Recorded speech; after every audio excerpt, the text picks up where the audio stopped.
앞에서 무너진 사람이란 제목으로 말씀 나누겠습니다. 여기서 빛 앞에서 무너진 사람은 9장 1절에 나오는 사도 바울의 옛 이름 사울입니다. 사울이 빛 앞에서 오늘 무너진 거죠. 사울은 예수님을 믿는 사람들을 너무 미워했습니다. 앞에 보면 스데반이 죽습니다. 돌에 맞아 죽을 때 사울이라는 청년 앞에 사람들이 옷을 발 앞에 두었다 그랬어요. 그 말은 뭐냐면 사울이 이 모든 것을 묵인하에 시행했다는 뜻이 되거든요. 그러니까 스데반의 죽음과 사울은 무관하지 않습니다. 왜 스데반이 죽도록 내버려 둡니까? 신흥 종교 이단 기독교를 믿기 때문에. 그게 너무 싫었던 거예요. 짜증이 났어요. 지금 예루살렘에는 남자만 3,000명 또 5,000명이 회심했죠. 남자만 8,000명이라 할 때는 그 수에 포함되지 않는 가족 단위도 다 복음을 믿는다고 생각할 때 예루살렘 인구의 한 30% 정도를 기독교인들로 이렇게 채워진 거예요. 30% 정도가. 그러니 유대교를 신봉하는 이 사울 입장에서는 이 상황이 너무 싫은 거예요. 불편해요. 예수란 옛자도 듣기 싫고 너무 짜증이 나는 거예요. 그래서 그가 가진 권력을 통해서 지금 행동을 하는 것이 뭐냐면 그가 다메섹이라는 장소에 가서 예수 믿는 사람들을 남녀를 막론하고 다 잡아서 예루살렘에 잡아오는 하나의 어떤 목표를 가지고 시행하려고 합니다. 자, 1절에 보시면 사울이 주의 제자들에 대하여 여전히 위협과 살기가 등등했다. 다 죽이고 싶었던 거예요. 너무 미웠어요. 그런데 성경에 보면 사울이 제자들에 대하여라고 말하지 않는다는 거예요. 저는 오늘 아침에 이 말씀 보면서 되게 눈에 들어왔어요. 사울이 주의 제자들이라는 표현을 써요. 성경이. 사울이 제자들이 아니라 그 제자들은 누구에게 소속됐다는 거예요? 주님께 속한 제자들에 대해서 위협과 살기가 등등했다는 것은 사울이 지금 제자들을 미워하고 있지만 실제로는 누구를 공격하는 행태입니까? 하나님을, 예수님을 공격하는 행태. 지금 몰라요. 자, 그래서 그 감정을 가지고 1절 끝에 가시면 대제사장에게 공문을 하나 요청합니다. 그 공문이 뭐였습니까? 이 돌을, 예수님을 따르는 이 돌을 따르는 사람은 잡히면 남녀를 막론하고 결박해서 예루살렘으로 잡아오겠다는 거예요. 그 결심을 가지고 그가 지금 다메섹으로 가려고 합니다. 하나님을 위한 일이라고 생각합니다. 굉장히 열정이 있어요. 그런데 오늘 이 일을 사울의 관점에서 제가 여러분에게 한번 읽어보려고 합니다. 사울의 관점에서 오늘 1절부터 9절까지 이 일어난 일을 사울의 관점에서 이야기를 한번 들려드리겠습니다. 나는 예루살렘에서 출발했다. 손에는 대제사장들이 직접 써준 공문이 들려 있었고 마음속에는 불타는 열심이 가득했다. 나는 율법을 수호하는 자요 나사렛 예수의 추종자들을 제거하기 위한 하나님의 병기라고 믿었다. 다메섹에는 그 무리들이 숨어 있다고 했다. 나는 그들을 끌고 와서 예루살렘에 세우고 신성 모독의 죄로 심판할 계획이었다. 내 길이 곧 하나님의 길이라고 확신했다. 정오 무렵이었다. 태양은 머리 위에서 강하게 내리쬐고 있었지만 갑자기 그 빛조차 사라질 만큼 강렬한 빛이 나를 덮쳤다. 나는 그 자리에서 땅에 엎드려졌다. 눈을 뗄 수 없을 만큼 눈부셨고 귀를 찢는 듯한 침묵 속에서 한 음성이 내 이름을 불렀다. 사울아, 사울아, 네가 왜 나를 박해하냐? 순간 숨이 막혔다. 내가 박해하는 것은 사람 예수의 제자들이었는데 그분은 자신을 나라고 하셨다. 그 목소리에는 책망보다 깊은 주권적 권위가 있었다. 나는 반박을 할 수 없었다. 주여 누구십니까? 나는 네가 박해하는 예수다. 그 순간 내 마음의 방이 무너졌다. 내가 믿고 지켰던 의는 한순간에 먼지처럼 흩어졌다. 그분은 내게 말씀하셨다. 일어나 시내로 들어가라. 네가 해야 할 일을 너에게 이를 자가 있을 것이다. 나는 눈을 떴다. 그러나 아무것도 보이지 않았다. 세상의 모든 것이 검게 가려졌다. 나는 사람들의 손에 이끌려서 다메섹으로 들어갔다. 사흘 동안 나는 먹지도 마시지도 않았다. 눈은 멀었지만 오히려 그 어둠 속에서 나는 처음으로 빛을 보기 시작했다. 율법으로 의롭다함을 얻을 수 있다고 믿었던 나의 옛 사울은 그곳에서 죽었다. 그리고 하나님의 불가항력적 은혜가 나를 새로운 길로 부르고 있었다. 그 빛은 나를 꺾기 위해 온 것이 아니라 나를 살리기 위해 왔다는 사실을 알게 되었다. 교회를 향한 나의 칼끝은 사실 예수님의 심장을 찌르는 행동이었다. 그러나 그분은 나를 버리지 않으셨고 오히려 나를 사로잡아 나를 그분의 사도로 세우시기를 준비하고 계셨다. 나는 다메섹 길 위에서 죽었고 그리스도 예수 안에서 다시 살아났다. 이것이 사울의 관점이라고 할 수 있습니다. 자, 그러면 이야기를 계속 해보겠습니다. 사울은 자신이 전혀 예측하지 못한 상황으로 이 상황이 진행될 것이라는 것을 상상도 못하고 있습니다. 기독교인들을 잡아서 그 제자들을 잡아오는 것이 하나님 편에서 하는 하나님의 일이라고 확신했습니다. 너무 강한 확신이 들었습니다. 내가 이 일을 하는 것은 하나님도 정말 기뻐하실 것이라는 확신으로 가득 찼습니다. 그리고 다메섹으로 떠납니다. 다메섹이 어디냐면 여러분 시리아라는 국가가 있습니다. 지금의 이스라엘 위에 시리아 위에 지금 내전으로 좀 복잡한 동네가 있어요. 그 국가에 오늘 우리는 다메섹이라 하지만 원래는 다마스커스, 다마스쿠스라고 이러는 장소입니다. 꽤 거리가 됩니다. 다음 그림. 그 거리까지 사울이 아주 위협과 살기등등함의 감정을 가지고 대제사장에게 공식적으로 받은 그 공문의 문서를 가지고 사람을 잡기 위해서, 예수 믿는 사람을 잡기 위해서 떠났던 것입니다. 다메섹으로 한참 올라가던 그때에 다메섹에 가까이 이를 때에 상상도 못할 일이 벌어집니다. 호련히 하늘로부터 강력한 빛이 그를 둘러 비추게 됩니다. 땅에 엎드려지고 한 소리를 듣습니다. 사울아, 사울아, 네가 어찌하여 나를 박해하느냐? 이전 성경에는 가라사대 사울아, 사울아, 네가 어찌하여 나를 핍박하느냐? 저는 핍박이라는 단어가 좀 더 센 것 같아요. 박해보다는. 그 얘기를 듣습니다. 사울은 그 순간 내가 지금 하나님 편에서 일하는 것이 아니라 내가 오히려 하나님을 대적하고 있다는 사실을 순간 깨달았습니다. 그리고 묻습니다. 주여, 누구십니까? 그럴 때 예수님이 이 말씀을 하시는데 나는 네가 박해하는 예수다. 가장 듣기 싫어하고 이름만 들어도 짜증났고 그냥 나사렛 예수라는 말은 나사렛 이단의 괴수 정도로 생각했던 그 이름이 바울의 삶에 심장을 뚫고 들어온 거예요. 쇼크입니다. 쇼크. 여러분 같으면 쇼크가 아닐까요?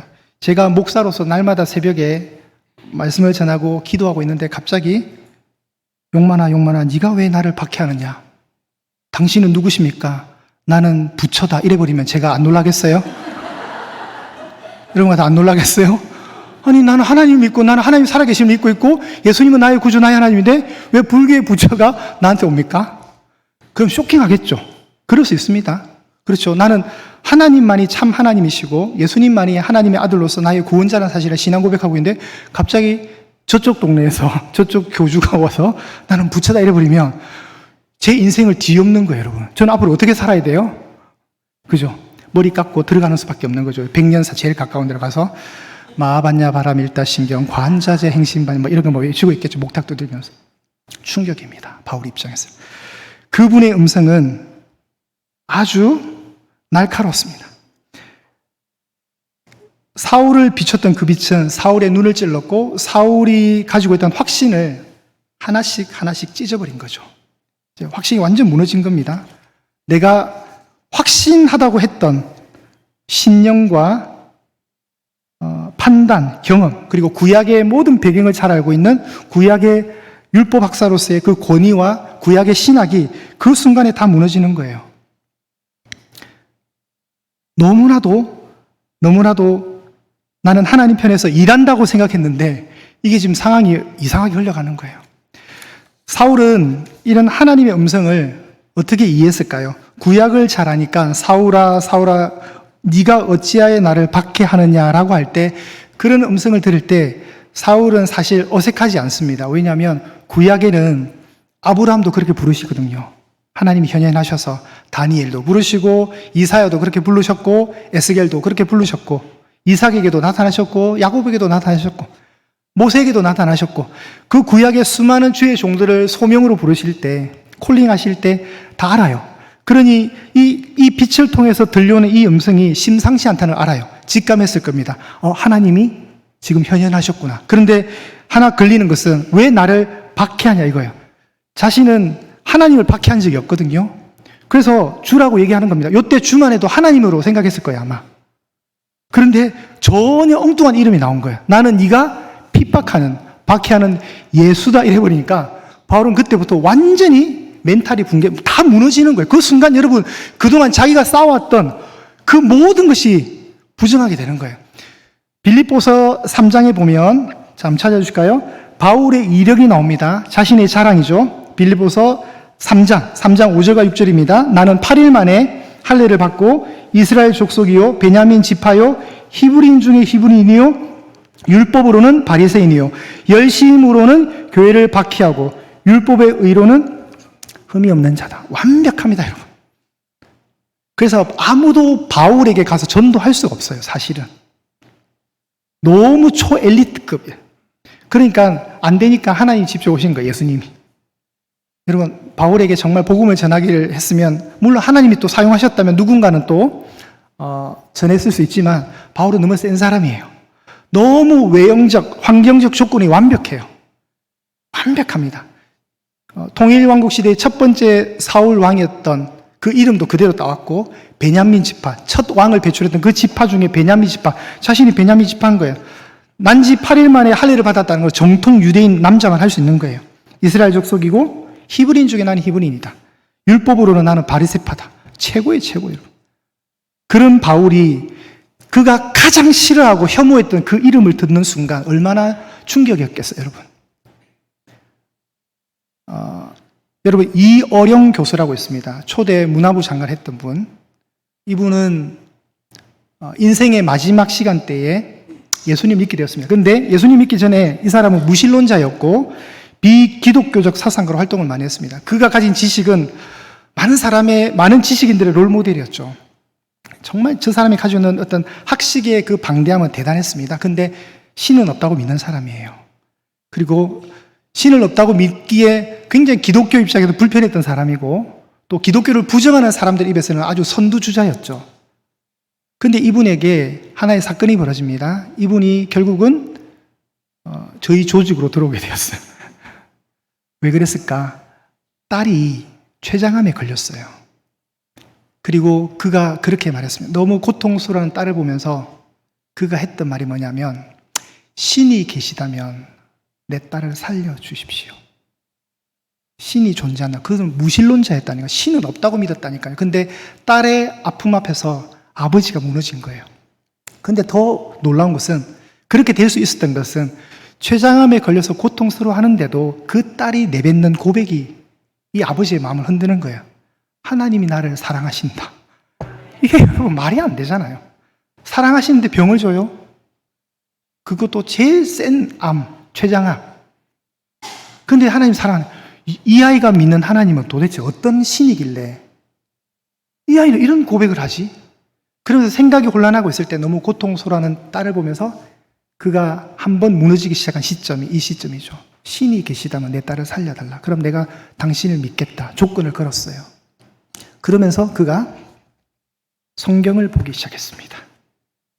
지성의 최고의 우두머리에 있고 최고의 높은 자리에 있던 그가 모든 걸 내려놓고 성경을 연 겁니다.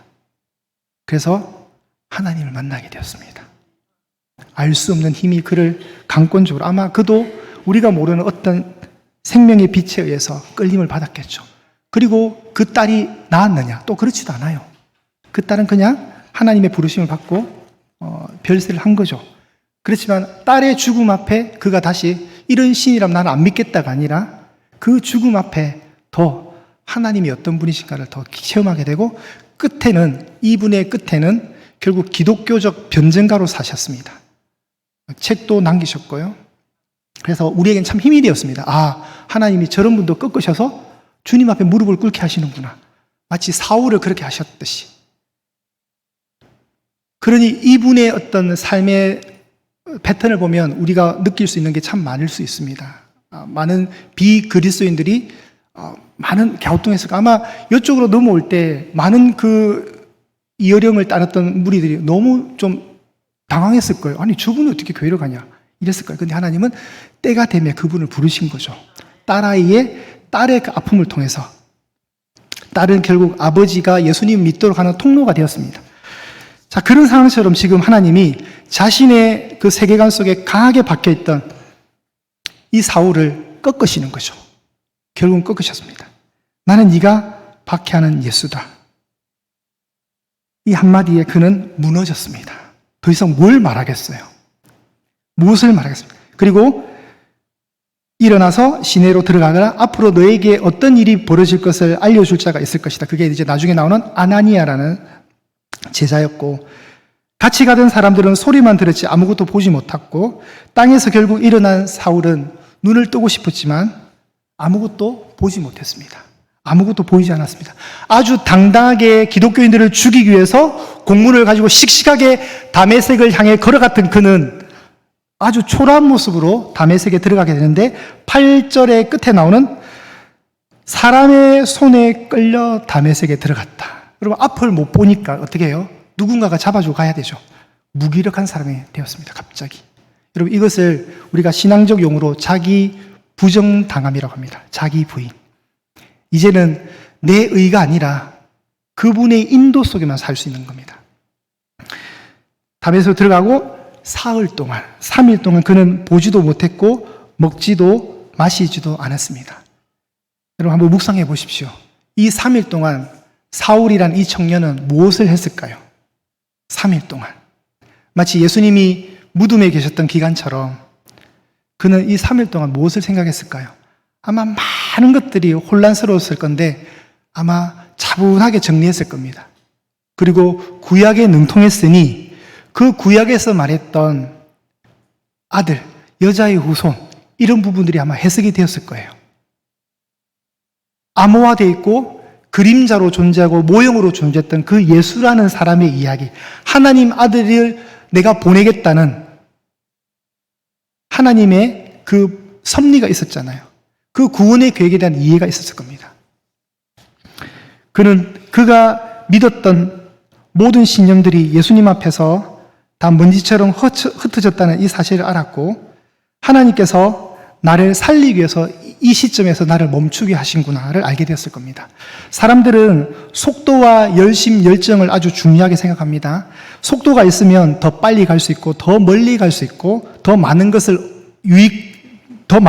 유익을 얻을 수 있다고 생각합니다. 그런데 방향이 잘못되면 그 속도는 재앙이 됩니다.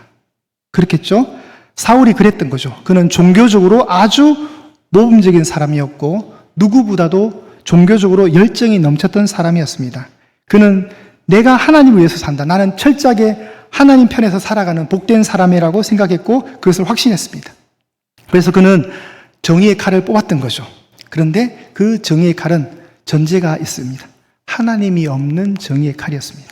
그러니 하나님 없는 그 정의의 칼은 많은 사람들을 해롭게 하는 상황이었죠.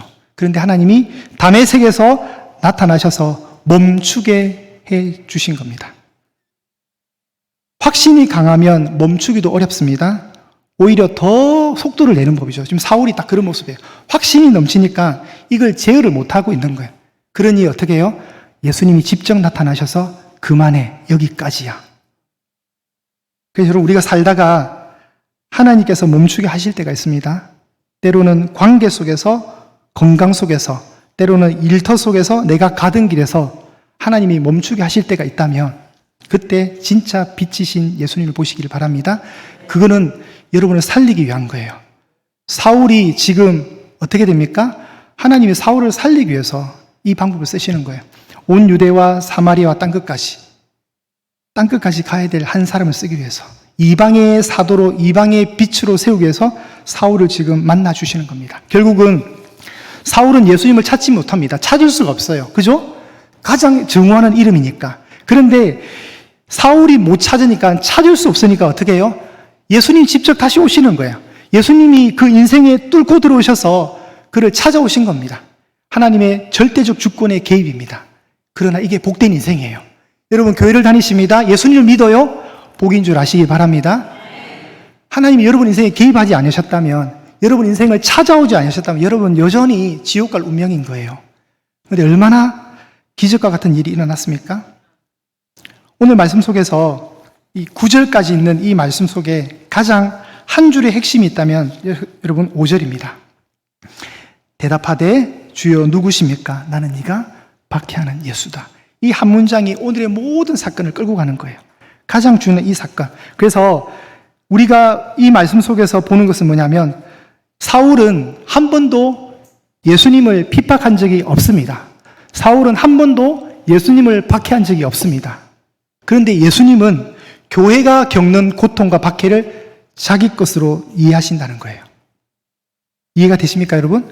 사울은 한 번도 예수님을 만난 적도 없고 예수님을 공격한 적이 없습니다. 하지만 예수님은 교회의 박해를 자신의 상처로 이해하시는 겁니다. 그래서 교회와 그리스도는 하나로 묶여있는 하나입니다. 교회를 미워하는 것은 예수님을 미워하는 것입니다. 이 말씀은 경고이면서 위로의 말이 될 수 있습니다. 그러니 교회가 공격당할 때 주님은 그것을 당신의 박해로, 당신이 받는 공격으로 이해를 하신다는 겁니다. 이 원수의 역할을 했던 사울을 하나님은 심판하지 않으시고 이제 복음을 전할 이방인의 사도로 부르십니다. 우리도 마찬가지입니다. 우리도 지옥 갈 인생을 심판의 대상자로 우리를 삼지 않으시고 하나님을 믿는 성도로 바꾸어 주셔서 불러주셨다는 겁니다. 하나님이 하신 은혜입니다. 바울은 지금 눈은 멀어 있지만 진짜 새로운 빛은 보게 된 겁니다. 오늘 말씀에도 빛이 나옵니다. 빛이. 그죠? 3절에 빛이 나옵니다. 이 빛이 누구십니까? 5절에 예수님이 되는 거죠. 예수님이 요한복음 8장에 나는 세상의 빛이다. 여러분 그 빛을 만나야 여러분 속에 있는 죄악의 어둠이 깨어집니다. 바울이 지금 이 빛을 만난 겁니다. 이제 그의 인생은 어떻게 될까요? 복음을 위해서 자신이 자랑했던 바리새파, 율법으로 완전했던 자, 흠이 없던 자, 베냐민 지파, 이런 모든 자랑들이 이제 배설물이 되는 거죠. 예수님을 아는 지식이 가장 고상함을 알고 나서는 자신을 치장했던 모든 외적인 조건은 아무런 의미가 없는 거예요. 왜냐하면 그것은 예수님을 따라갈 수 없는 겁니다. 예수라는 그 생명의 이름 너무 크기 때문에 자신을 포장하는 그 스펙들은 의미가 하나도 없어지는 거죠. 말씀을 마무리하겠습니다. 우리는 교회 생활을 하고 많은 성도님들이 교회 안에서 때로는 실망을 경험합니다. 누군가의 말 때문에, 인간적인 갈등 때문에, 그리고 누군가의 부족한 모습 때문에 여러분이 마음을 다칠 수 있습니다.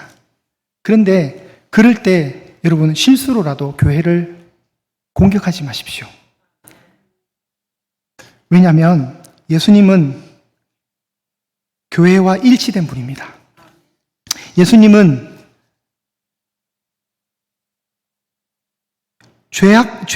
여전히 죄인인 우리를 부르셔서 이 교회 안에 한 울타리로 묶으셨고 우리는 다 죄인이에요. 그러니까 완전하지 않습니다. 어떻게 교회가 그럴 수 있어요? 제가 항상 드리잖아요. 교회가 늘 그런 곳이에요, 여러분. 상처받지 마세요. 노아 홍수 때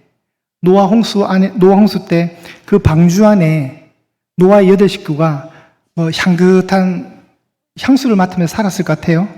상상을 해보세요. 온갖 짐승들이 싼 똥오줌과 그 냄새에 가스가 꽉 찼을 거예요. 그거 싫다고 창문 열고 탈출하면 여러분 손해인 거예요. 교회는 냄새나는 곳이에요.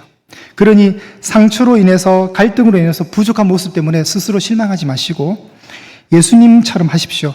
교회를 바라볼 때 사람 때문이 아니라 주님의 몸이기 때문에 다시 서시고 완전하지 않는 공동체라는 사실을 인정하시면서 신앙생활 하실 수 있기를 바랍니다. 그것이 교회예요. 너무 완전한 교회를 바라시면 천국 가시면 돼요. 천국에는 완성되어 있는 완벽한 교회가 존재합니다. 그곳에서 하나님을 찬양하게 될 것이고 그곳에서는 여러분이 누구 때문에 상처받을 일이 없을 겁니다. 그리고 또 하나, 사울처럼 엉뚱한 확신, 우리 안에 있을 수 있습니다. 나만 옳고 내 말이 무조건 너 말보다 내 말이 맞다고 착각하지 마시기를 또한 바랍니다. 조심하셔야 돼요. 사울도 예수님 만나고 나서 꺾인 거죠. 누군가에게는 그렇게 비춰질 수 있습니다.